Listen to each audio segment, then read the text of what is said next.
Columbus was also in Valladolid in that spring of 1506. He was then very ill. Otherwise, he would have made every effort to see Juana and ask her for the title and income he thought were rightfully his, but which had been denied him by her father. Although Columbus had a good income from the gold mines of Hispaniola, he did not have the title of viceroy, nor as much income as originally promised.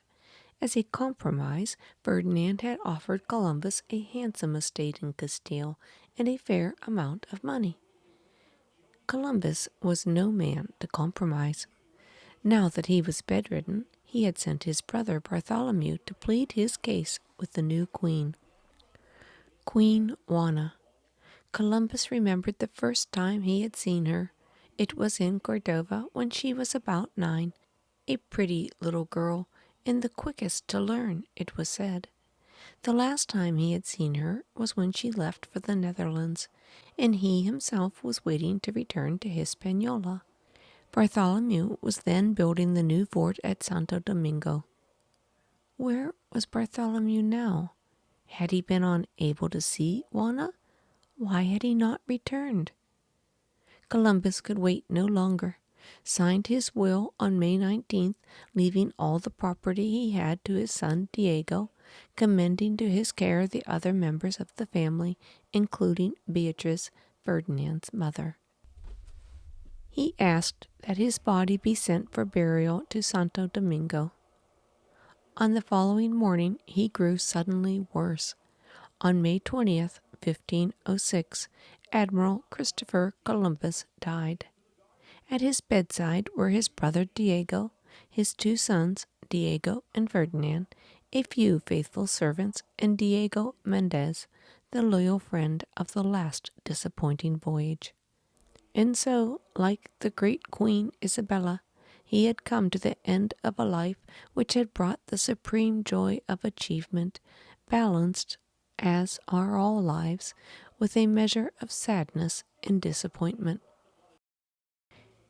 A few months later, in September of 1506, a young life was ended.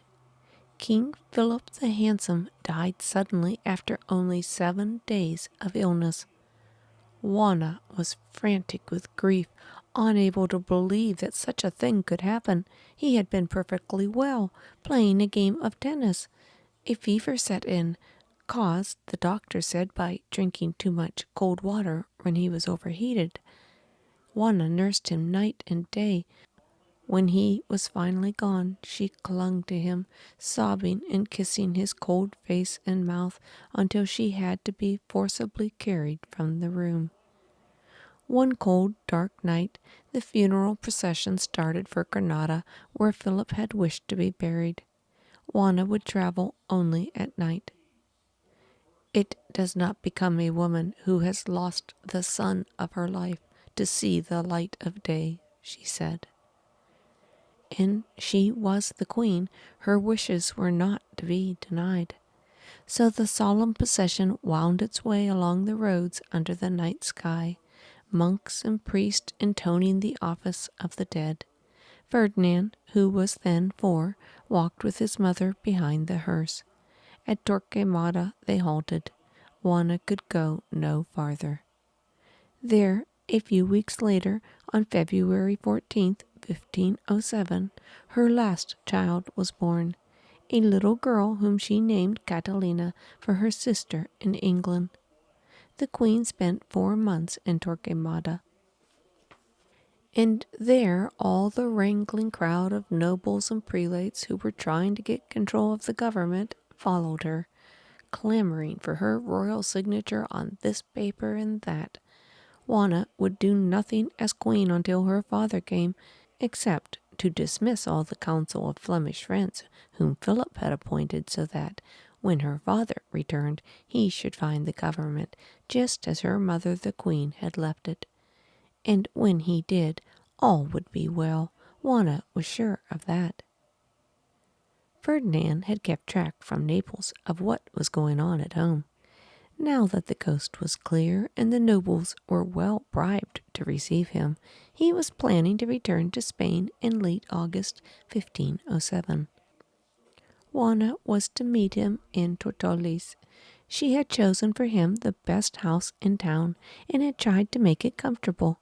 She was busy with the last finishing touches when she heard his horses in the courtyard. Overjoyed, she ran out in her black gown, her mourning veil flying. As he dismounted, she flung herself at his feet.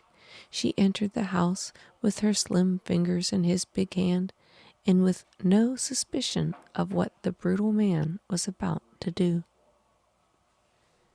First, he asked her to turn the government over to him, and she did so in perfect confidence, as he had expected.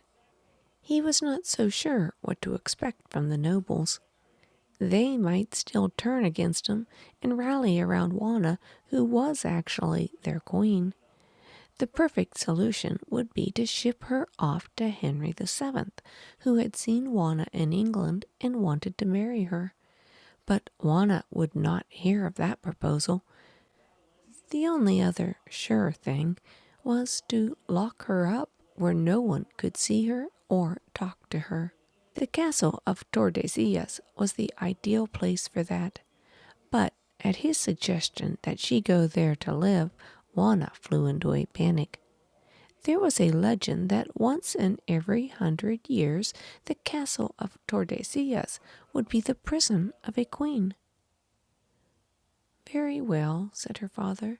She might stay where she was, but she could not keep little Ferdinand with her. He would take his grandson. As Juana ran to the window to see her 5-year-old boy being led away, she also saw troops being stationed about the castle. The shock was so great that she never recovered. For days she lay on the floor, seeming not to care whether she lived or died. And worse was yet to come. On February 14th, 1508, which was the first birthday of her baby Catalina, Juana was wakened out of her sleep. Above her in the torchlight stood her father's officers with helmets and pikes. They told her to dress. They had orders to take her to the castle of Tordesillas and Philip's coffin to the nearby convent of Santa Clara. She summoned all her wits to resist. She put up every possible excuse for delay. It was of no use. She was led away by the troops to the bleak, gloomy fortress where she was to spend the rest of her life, 46 years in gathering darkness.